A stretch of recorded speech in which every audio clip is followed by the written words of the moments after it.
सक्नुहुन्छ हैन पञ्चवटीको हैन नासिकमा नासिक बस्नेहरुको लागि सबैलाई थाहा होला पञ्चवटी भन्ने कहाँ छ भन्ने कुरा हैन यो चाहिँ पञ्चवटीमा हेर्नु धेरै पानी भइरहेको छ अनि हेर्न सक्नुहुन्छ यो सबै अब सबैभन्दा अग्लो मन्दिर भन्दै थियो यो मन्दिर पनि आधा डुबिसकेको छ अनि अब चाहिँ अब जुन गरेर देखाउने त्यो हनुमानजीको त्यो पनि हेर्न सक्नुहुन्छ त्यो पनि धेरै डुबिसकेको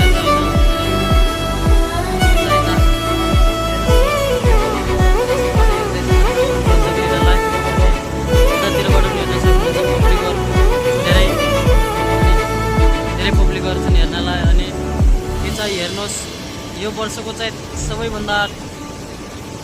धेरै अब भनौँ न अब हैन यो पानी आयो पञ्चवटीमा भनौँ न अब अनि सबैभन्दा धेरै डुबेको छ हेर्न सक्नुहुन्छ